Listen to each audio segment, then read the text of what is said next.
Halo semuanya, kembali lagi bersama saya Brian Howard. Kali ini saya akan jawab lagi pertanyaan. Kebetulan hari ini hari Senin, tanggal 17 Juli. Nah, masih ya teman-teman, minta maaf kalau saya suaranya masih belum bisa maksimal karena kebetulan pita suara saya lagi bengkak ya. Tapi kemarin sudah lebih kurang 3 minggu ya, 3 minggu udah coba untuk puasa bicara, dan ini udah jauh lebih bagus ya. Udah nggak masih serak, tapi masih belum bulat banget suaranya, tapi sudah jauh lebih bagus ya dari sebelumnya ya. Oke, di sini saya cek ya, kebetulan ada semenjak saya buat program video 2 kali terakhir itu banyak pertanyaan yang masuk ya. Kira-kira ada 10 ya. Saya ini kemarin 1 2 3 4 5 6 7 8 9 10 11. Ada 12 pertanyaan. Wow, banyak banget. Nah, saya akan berusaha untuk menjawab ya, semaksimal saya ya. Oke, saya nggak lama-lama lagi, langsung ke video pertama. Pertanyaan pertama ini ya. Salam coach, saya Rizky dari Madinah yang pernah studi banding ke NPC. Coach boleh nanya, kalau gaya dada, punggung sama kuku di videonya saya ya, pakai finger pedal bukan pedal biasa. Nah, saya pernah jelaskan ya, finger pedal ya. Nah, selama ini belum pernah nyuruh ke anak-anak klub pakai finger pedal. Saya suruh anak-anak yang umur SMP baru pakai pedal biasa. Salah nggak coach? Di gaya dada saya suruh pakai pedal biasa, kemudian finger pedal itu bagusnya dipakai di gaya apa saja ya coach? Mohon penjelasannya. Nah, kalau di gaya dada itu pakai pedal biasa boleh, cuman umumnya itu kalau pedal biasa kan bentuknya agak besar. Nah, cari pedal itu juga jangan pedal yang kebesaran. Akhirnya apa? Ketika anak-anak tarik itu stroke-nya jadi berbeda ya. Karena di Australia, di Amerika itu mereka itu kenapa pelatih-pelatih melarang menggunakan pedal? Bukan melarang sih ya, tapi ada beberapa pelatih yang contoh kayak pelatih dunia di Australia itu mereka melarang anak-anaknya untuk menggunakan pedal. Nah, karena pedal itu akan merubah stroke-nya, dan kalau pedalnya terlalu besar, feelingnya ini ketika kita merasakan air ini jadi berkurang gitu loh. Nah, makanya pedal itu cukup sebesar telapak tangan ini saja, ataupun lebih besar sedikit. Nah, kalau pedal besar itu biasanya digunakan untuk sprint.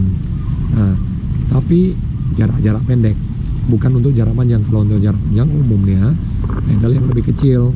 Nah, kalau di ini kan pertanyaannya tadi, apakah di gaya dada saya suruh anak-anak pakai pedal biasa itu salah?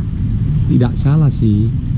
Kalau jarak pendek sprint boleh, tapi kalau jarak panjang saya lebih sarankan kalau untuk gaya bebas masih mending, karena bebas kan masih lebih kuat ya.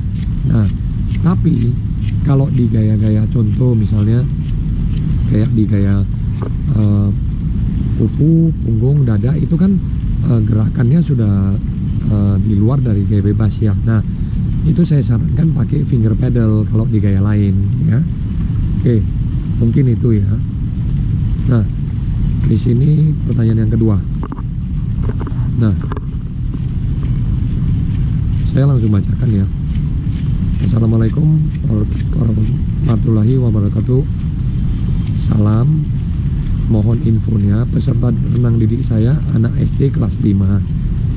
Kalau snorkel yang cocok gimana ya untuk kelas 5 SD? Nah, umumnya kalau untuk anak-anak kecil misalnya 10 tahun ke bawah atau 11 tahun ke bawah itu ada namanya snorkel junior. Nah, itu ukurannya lebih kecil dari ukuran biasanya. Nah, kalau snorkel biasa itu biasanya untuk anak-anak yang lebih dewasa ataupun untuk dewasa. Nah, kalau menurut saya untuk anak umur kelas 5 SD itu kan masih umur di bawah 12 ya, 11 tahun. Nah, carikan aja yang junior, yang lebih kecil ukurannya ya. Fungsinya sama, tidak ada jadi masalah ya. Dan di sini ditanya cocoknya merek apa ya.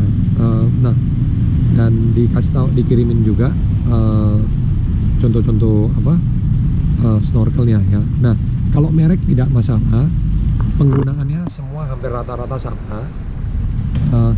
Teman-teman mau cari yang lebih mahal juga boleh, lebih murah juga boleh, nggak jadi masalah. Penggunaannya sama semua ya, jadi nggak usah takut yang ini pakai lebih mahal, yang ini pakai yang lebih murah, nggak jadi masalah, asal penggunaannya tetap sesuai dengan snorkel biasa ya. Jadi teman-teman bisa beli di online shop ya, di mana-mana banyak ya. Nah, kalau yang lebih spesifik misalnya kayak snorkel, teman-teman bisa cari di itu ada AB Swim ataupun di Indoswimjer ya. Saya langsung sebut aja supaya teman-teman lebih gampang nyarinya ya. Di Instagramnya ada ya, teman-teman bisa kontak langsung ya. Nah, itu umumnya yang khusus untuk jual alat-alat yang lebih spesifik itu di situ semua ya.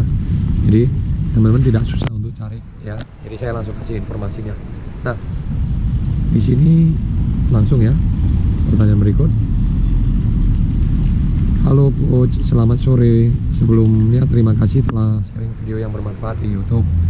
Sampai sekarang juga saya masih mengikuti tips yang Coach berikan. Terima kasih banyak dan terima kasih atas dukungannya juga ya. Kalau ada yang perlu ditanyakan ya silakan ya. Di sini saya izin bertanya, hal apa saja yang harus anak-anak kuasai mulai dari level Learn to Swim C, Learn to Swim B, A dan seterusnya. Kemudian apa saja tes yang diberikan sebelum anak-anak naik level selanjutnya. Terima kasih Coach. Nah, kalau di kita itu kan kebetulan di Wahoo itu kita ada Learn to Swim C, Learn to Swim B, Learn to Swim A. Itu kita namakan aja kayak pengkodean gitu supaya kita lebih gampang menanda anak-anak di A, anak-anak di B, anak-anak di C. Kalau di C itu anak-anak yang belum bisa berenang sama sekali ya.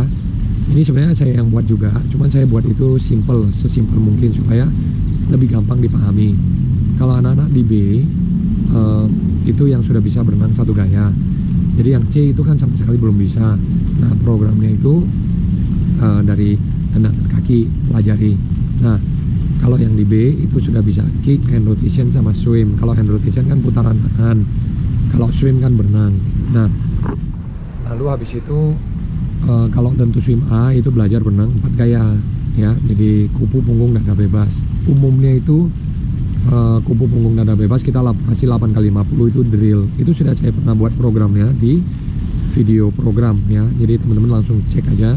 Atau nanti gini, saya akan buat di deskripsi ini 2 program itu ya. Nah, lalu saya juga akan coba buat mulai sekarang ini ya.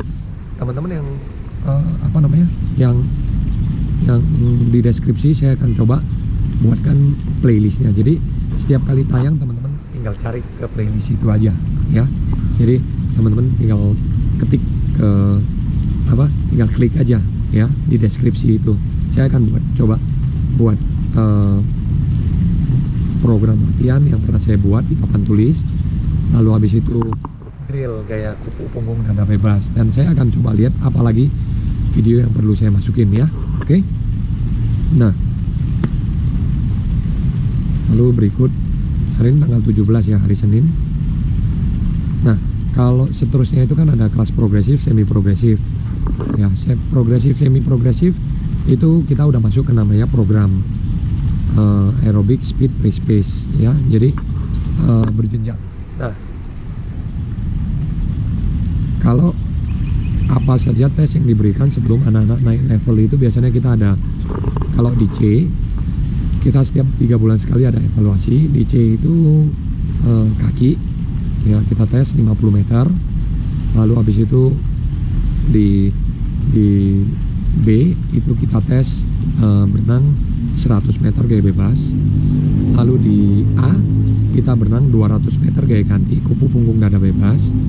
Lalu di progresif, semi progresif 400 meter gaya ganti ya, jadi kupu punggung dada bebas tapi masing-masing per 100. Dari situ waktunya kita cek, dan kalau sudah bisa paham kita naikin ya. Nah, ini pertanyaan yang ke 1, 2, 3, 4 ya, keempat. Nah, saya udah usia 72, apa masih bisa belajar renang karena suka sakit pinggang dan katanya harus berenang ya. Nah, salam juga Pak, ini umur 72 tahun, udah senior ya Pak, udah lebih senior dari saya. Nah, kalau untuk manula itu sudah pernah saya jelaskan sebelumnya, kalau memang saran dokter lebih banyak berenang ya. Nah, benar, karena apa? Tekanan di air itu berbeda dengan tekanan ketika kita di darat.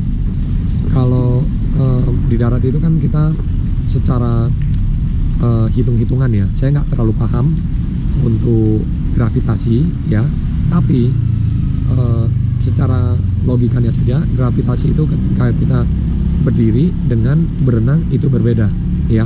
Jadi mengapung, ketika kita mengapung tekanannya ke badan kita, dan ketika kita berdiri tekanannya ke badan kita, gaya gravitasinya berbeda ya. Dan itu kita pelajari di coaching klinik level 2 Vina dan aspirasi level 1 atau A, lalu habis itu aska level 1 apa level 2 itu diajarkan ya. Nah, lalu habis itu kalau sakit pinggang, ya benar, umumnya untuk manula sakit kan ada itu dari L1, L2, L3, L4 sampai ke L5, L6 ya kalau nggak salah ya. Nah, itu salah satu pengobatan ataupun salah satu kita katakan terapi itu adalah renang. Karena apa? Saya pernah diceritain juga sama teman-teman ya yang ada di YouTube ini juga, bahwasan dia udah umur 60 lebih ya, dia belum bisa jalan karena terkendala pinggangnya, bukan pinggang ya, tapi bagian sini ya, kalau nggak salah bagian sini atau bagian pinggang itu sakit banget ya, di L berapa ya, L6, L5 dan L4. Nah, dan itu dia kena HNP katanya.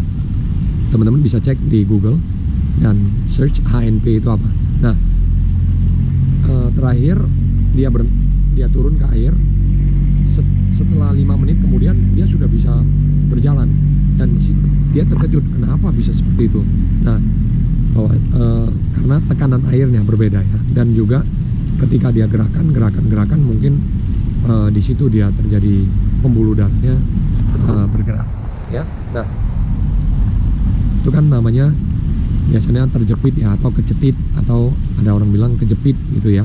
Nah, oke, itu bisa Pak, masih bisa berenang, belajar berenang pun masih bisa. Jadi jangan takut Pak, umur 72 tidak usah mesti ini sih ya.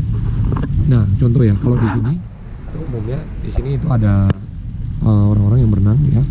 Nah, kalau kebetulan kalau saya selesai ngelatih pagi itu biasanya banyak orang tua yang datang. Ada yang hanya jalan kaki, namanya jalan air ya, saya juga nggak paham, cuman sebutan mereka adalah jalan di air. Nah, itu mereka rekomen karena dari dokter ya, melakukan hal ini supaya mereka punya badan menjadi bugar ya. Nah, bisa umur 72 pun masih bisa ya. Nah, di sini pertanyaan ke 45 ya. Nah, di sini banyak ya pertanyaan hari ini. Terima kasih coach, sangat bermanfaat. Coach, program latihan persiapan lomba kurang dari 2 minggu untuk umur 9 tahun, 100 dada, 50 dada, 50 bebas, 50 punggung, dan 50 kuku. Dan untuk 6 tahun 100 bebas, 50 bebas, dan 50 dada. Apa saja ya coach persiapan program latihan lomba kurang dari 2 minggu. Nah, kalau anak-anak umur 9 tahun dan 6 tahun itu paling kita perlu ajarkan lebih banyak di lompatnya. Lompat, gimana cara pembalikan, gimana cara finishnya. Mungkin 3 itu lebih krusial. Sedangkan kalau program-program latihan itu tidak usah mesti terlalu paksa, karena anak umur 9 tahun itu masih jalankan program biasa. Anak umur 6 tahun masih program jalan program kick, drill, swim ya. Umumnya seperti itu. Nggak usah mesti program yang terlalu spesifik, karena anak-anak umur 9 tahun mereka masih belum terlalu dia nggak mesti taper sampai baru bisa juara. Oke, 1-2 hari sebelum lomba ya mereka off ya, tapi nggak mesti kayak yang udah senior, udah umur 18 tahun ke atas atau 20 tahun ke atas mereka harus contoh taper 21 hari, 14 hari ya, dikalikan 7 berapa minggu. Nah, saya lebih sarankan kalau sebelum 2-3 hari sebelum lomba untuk anak umur 9 tahun, 8 tahun itu cukup. Mungkin programnya aja dikurangin ya. Jadi misalnya biasa 8 kali 50 drill diulang 2 ronde, ini jadi 1 ronde. Ingatkan kembali ya. Itu kira-kira ya. Nah, kalau untuk anak umur 6 tahun, apalagi anak umur 6 tahun, have fun aja sih sebenarnya, nggak usah terlalu fokus sekali. Yang penting mereka seneng dulu ya, dan belajar gimana lomba ya. Nah, pertanyaan ke 5, 6. Nah, ini kebetulan ada di gaya kupu ya. Susah banget Pak. Gaya yang satu ini gaya kupu-kupu, butterfly. Apalagi gaya punggung, floating, mengapung. Baru coba sih kemarin yang kelihatan badannya harus seperti ular atau elastis ya. Kalau kupu memang harus seperti ini ya. Memang harus seperti lumba-lumba ya. Ataupun ada orang sebut seperti ular, adapun ada orang seperti ulat gitu ya. Jadi memang seperti itu ya. Nah, lalu berikut. Nah, ini pertanyaan cukup bagus ya. Izin bertanya coach, kalau perempuan lagi menstruasi, apakah masih boleh ikut latihan renang? Atau ada saran buat masukannya? Karena anak saya perempuan sukanya renang, yang lagi suka renang. Nah, kalau untuk perempuan saya sudah pernah jawab di video-video sebelumnya, itu mungkin di tahun lalu. Nah, kalau lagi dapat ataupun umumnya disebut menstruasi, itu anak-anak perempuan ini boleh menggunakan yang namanya tampon. Karena apa? Dulu waktu saya latihan di Amerika itu sewaktu perlombaan, kenapa saya tahu ini? Karena pelatih-pelatih pada saat briefing mereka sudah beritahu itu mereka kalau misalnya mau lomba, ketika dapat atau menstruasi itu mereka boleh menggunakan yang namanya tampon. Nah, saya nggak tahu persis seperti apa bentuknya, tapi dia kayak gabus ya, kayak gini ya, gabus yang dimasukkan ke alat kelaminnya anak-anak perempuan itu. Tapi umumnya kalau mau perlombaan itu ada juga yang namanya saya lupa itu namanya pil yang penunda menstruasi. Kalau memang kejuaraannya kejuaraan besar kayak misalnya SEA Games, Olympic Games, ataupun kayak Asian Games, ataupun kejuaraan besar lah, contoh kayak PON, untuk menunda itu biasanya itu ada pil. Itu boleh mungkin ke dokter tanya ya. Kalau itu saya kurang paham pilnya apa, tapi itu ada pilnya ya. Nah, biasanya diatur waktunya berapa hari sebelum, nah itu akan menunda ya. Nah, itu saya tahu karena pengetahuan sebelum-sebelumnya saya pernah ikut lomba, ikut latihan, jadi saya pengetahuannya tahu dari situ ya. Oke, berikut 2, 3, 4, 5, 6, 7, 8. Nah, pertanyaan ke-8. Nah, kalau nafasnya ditahan bentar terus dikeluarkan sebelum mau ngambil nafas, benar juga? Benar nggak ya?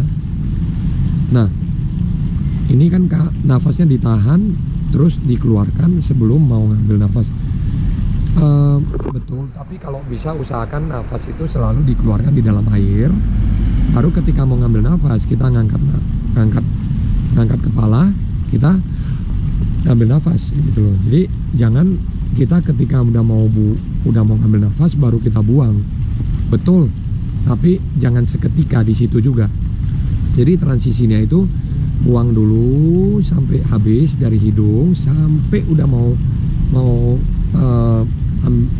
ambil nafas baru ambil yang banyak. Jadi ketika udah mau ngambil nafas itu udah siap-siap untuk ngambil nafas dan buka mulutnya gitu ya. Jadi jangan tunggu sampai kelamaan buang nafas, seketika mau ngambil nafas baru dibuang gitu ya. Jadi kan nanti malah kecapean gitu ya. Jadi atur nafasnya itu harus lebih awal dulu kita buang baru kita tarik. Jadi buang tarik lebih bagus seperti itu ya. Nah, pertanyaan berikut, saya umur 72, apakah masih bisa belajar berenang? Saya suka sakit pinggang. No, tadi pertanyaan yang sama Pak ya. Bisa Pak, masih bisa belajar renang. Bapak bisa tonton aja drill yang saya buat, drill yang gaya bebas saja atau gaya dada aja Pak, karena Bapak kan umur 72 ya. Jadi nggak usah mesti kayak kupu, gaya dada, kecuali mau belajar ya. Nah, gaya bebas pun bagus sudah Pak ya. Nah, di sini ada pertanyaan ke 11 ya saya rasa ya. Oh, 10 ya. Iya. Izin bertanya, bagaimana cara agar kalau bernafas gaya bebas mulut tidak kemasukan air saat berusaha menghirup udara? Nah, kalau ambil nafas otomatis kepala mesti agak dimiringkan sedikit ya. Nah, usahakan kalau memang nggak bisa miring ya angkat sedikit kepalanya supaya mulutnya di atas udara. Jadi jangan ketika mulutnya masih di dalam udara, masih di dalam air itu ngambil nafas, itu jadi keselak nanti ya. Jadi usahakan mulut keluar ya. Jadi patokannya di mana, yaitu harus diberenangin, dicek di mana baru bisa keluarnya ya. Jadi biasakan mulut keluar baru ambil nafas. Jangan mulut masih di dalam tapi udah ambil nafas ya. Jadi caranya adalah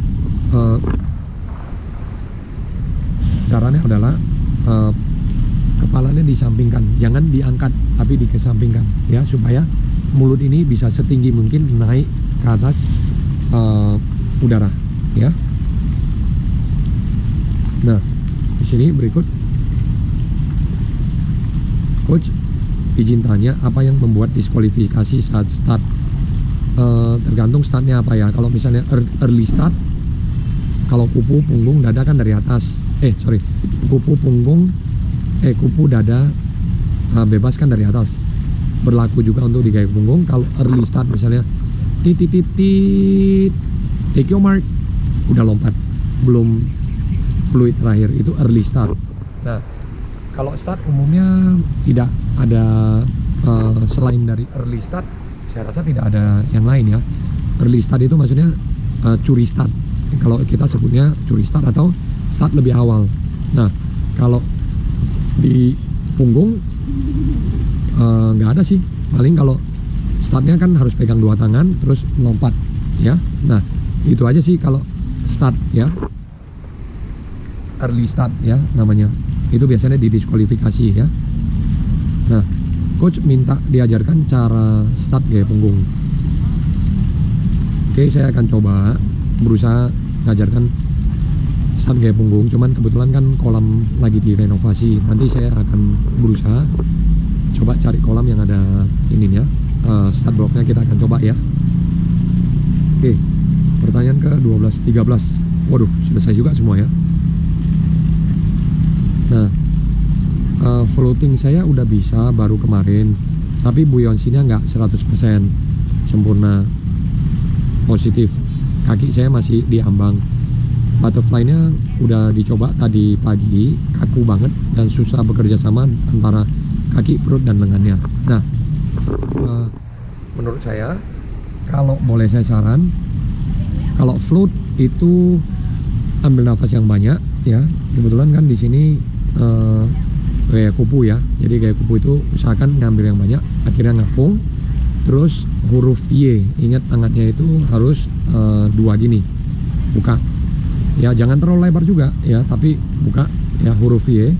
Lalu habis itu kakinya dirapatkan, jangan lupa kalau mau ngapung ya, supaya tidak terlalu berat. Nah di sini kan buoyancy-nya nggak 100%, berarti ambil nafas, simpan ke perut. Saya sudah pernah cerita, perut adalah tangki oksigen yang paling besar ya. Baru habis itu simpan ke paru-paru, tangki oksigen yang nomor 2. Nah kaki saya masih diambang, berarti harus rapat ya. Nah butterfly udah coba tadi pagi, kaku banget, tidak mau kerja sama kaki, perut, dan lengannya. Coba chest and belly drill dulu ya Pak, coba chest belly drill. Habis itu drill berikut, coba single arm drill untuk sinkronkan. Nah mungkin itu aja video kali ini, saya rasa cukup ya. Pertanyaannya hari ini 13 banyak ya. Jangan lupa berikan kritik dan saran di kolom komentar, saya tunggu lagi. Sampai jumpa, saya Brian Howard. Sampai jumpa di video berikutnya. See you in the next video. Bye.